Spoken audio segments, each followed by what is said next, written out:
Africa is not poor, it never was. It's rich in diamonds, rich in oil, rich in cobalt, gold, sunlight, and soil.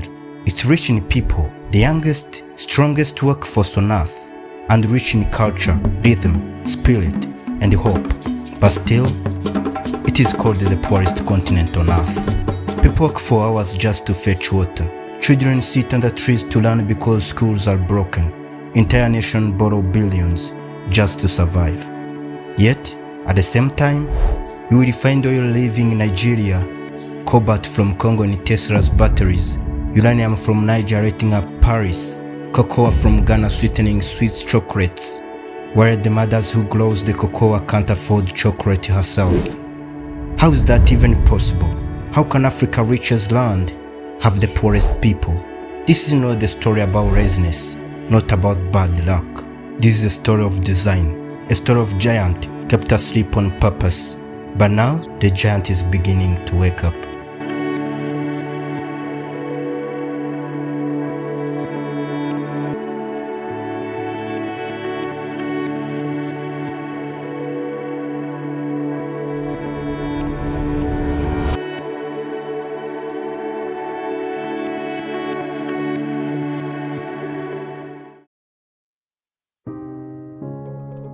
Let's begin with the truth. If Africa stops exporting today, the world will feel it tomorrow. Over 70% of the world's largest cobalt comes from Congo. Ghana and Côte d'Ivoire grow over half of the world's cocoa, but see less than 6% of 130 billion chocolate industry. Niger provides uranium that powers 1 in 3 light bulbs in France, yet 90% of Nigerians live in darkness. Africa feeds the world, builds the world, powers the world, but cannot feed itself. Why? Because raw materials go out cheap, finished goods come back expensive. Cotton goes out, branded t-shirts come back, crude oil goes out, refined fuel returns, coffee beans go out, Starbucks drinks return. And who profits? Not the farmers, not the miners, not the nations. It's international companies, foreign traders, old colonial contracts still active today. For every $100 of chocolate sold in Europe, Ghana earns just $6. Switzerland with 0 cocoa trees earns over $8 billion per year from chocolate. Africa is rich, but still hungry. Not because they can't produce, but because it's not allowed to keep what it produces.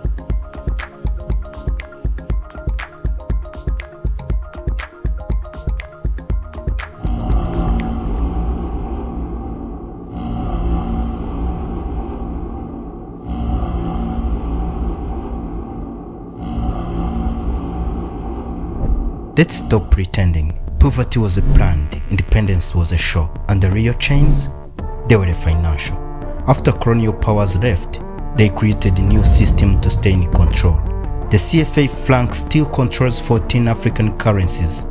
France prints the money, France holds the reserves. African leaders must ask permission to access their own funds.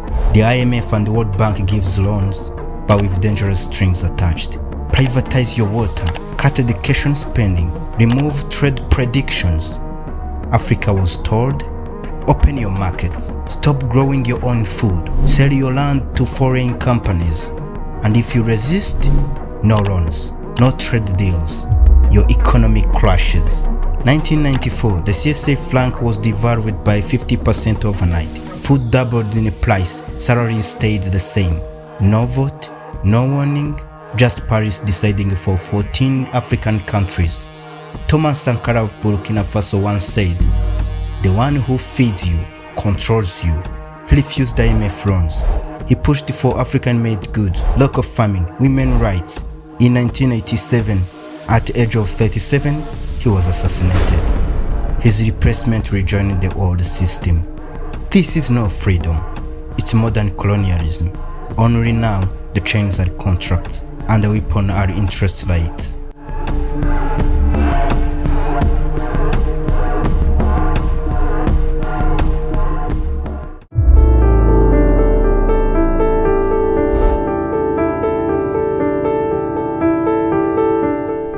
Africa doesn't wear chakras anymore, but the chains, they've just changed the shape. Today it's no soldiers who controls Africa. It's companies, big brands, billion-dollar conglomerates, global investors. Tesla doesn't mine cobalt in California, it needs Congo, where children dig with bare hands. Nestle profit from chocolate, but Ghana, where the cocoa comes from, can't afford its own export. France powers the cities using uranium from Niger, but 90% of Nigeria remain in the darkness. This isn't business. This is colonialism in a suit and tie. Africa sells raw materials cheap and buys them back processed for 10 times the price. The oil goes to Europe, the diamonds to London, the gold to Switzerland. The people are left with promises. Why doesn't Africa refine its own minerals, build its own phones, export its own chocolate? Because every attempt is met with complications, high interest, sanctions, lack of infrastructure. Meanwhile, multinational companies pay little tax, exploit workers and relieve pollution. Africa is rich, but global contracts keep it poor. We are struggling, and our family people back home don't even know that we are struggling. They think that America, UK, Canada, we are working on like gold and diamonds. Like they think it's heaven. And anytime we work, all the trees are like full of dollars, yes, and pounds and euros. Like we keep.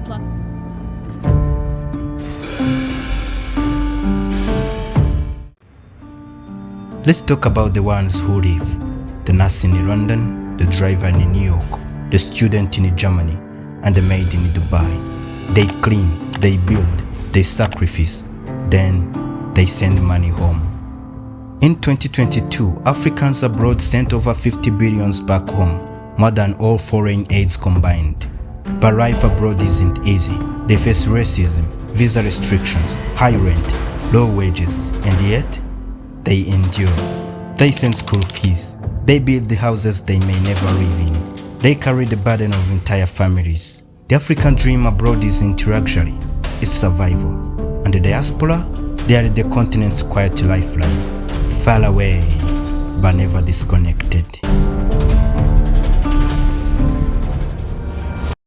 Without Africa, there is no France. Without our former colonies, give France only 20 years, and it will be one of the poorest nations in the continent of Europe. Africa is not a continent of problems. Not at all. But where don't you find problems? The world over, there are problems. So we have to deal with our own problems, but we are not a continent of problems.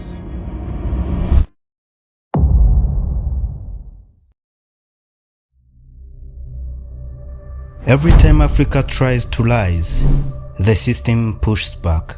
Ghana tried taxing tech giants. The IMF warned of economic risks. Nigeria tried banning crude exports. Its currency collapsed. South Africa joined BRICS. Pressure mounted from old allies. And history repeats. Sankara wanted economic freedom. He was killed. Gaddafi dreamed of a gold-backed dinar. He was bombed. Lumumba wanted sovereignty. He was silenced. This isn't fiction, it's a fact.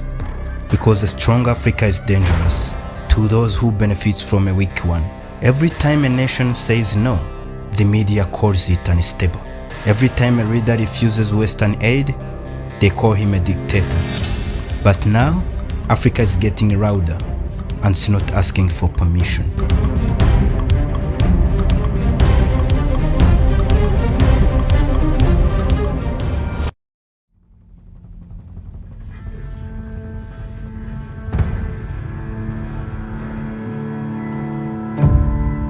Look around. In Lagos, young people build fintech empires. In Kigali, drones deliver medicines to remote villages. In Nairobi, arts and NFTs reach the global market. This is not hope, it's action. Africa is not just waking up, it's beginning to stand. Education is rising, smartphones are everywhere, and the youth are talking loud. They are tired of being statistics, tired of being told to wait. In 2021, Africa launched the AfCFTA, a united market of 1.3 billion people, the largest in the world. It's no longer just about exporting bananas and bauxite. It's about owning the trade, setting the price, keeping the power.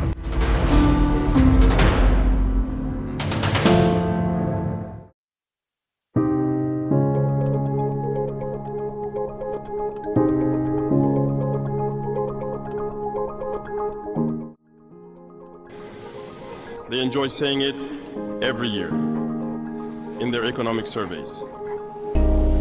Burkina Faso is the poorest country, Mali is the poorest country, Niger is the poorest country. We are ranked among the last. Very well, if we are as poor as they say, but when the time came to take responsibility, we asked these masters to leave. Why don't they want to leave? Africa doesn't need saving. It needs freedom. Satellites are being launched from African soil. Banks are opening, owned by Africans. Ideas are being built without begging permission. Leaders are emerging with a new tone. Ibrahim Traore is saying, Africa must control Africa's gold. Paul Kagame is saying, we don't need aid, we need efficiency.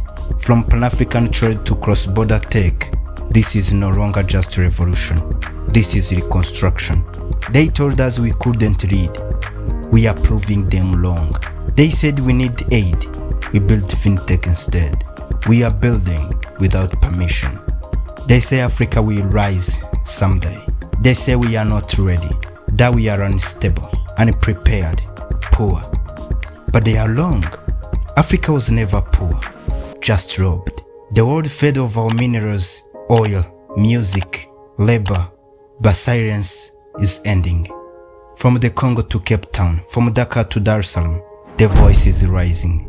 We are not asking for inclusion, we are creating our own table. We are not begging for loans, we are building our own banks. Africa is not the future, Africa is now. And maybe the world isn't ready, but we are.